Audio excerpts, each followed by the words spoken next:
अरे भगवान, खाना तैयार है क्या? पेट में चूहे T20 खेल रहे हैं। बस थोड़ी देर और रहने दे, आज मैं बाहर खा लेता हूँ।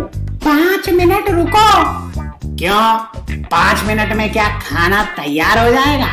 नहीं, 5 मिनट में मैं तैयार हो जाऊंगी।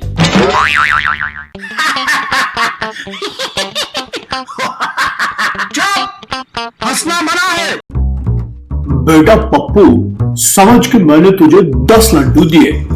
कब दिए सर? अरे समझना, तेरे बाप का क्या जाता है।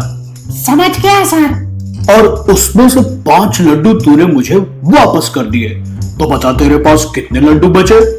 20 लड्डू बचे सर। वो कैसे? समझ लीजिए ना सर, आपके बाप का क्या जाता है।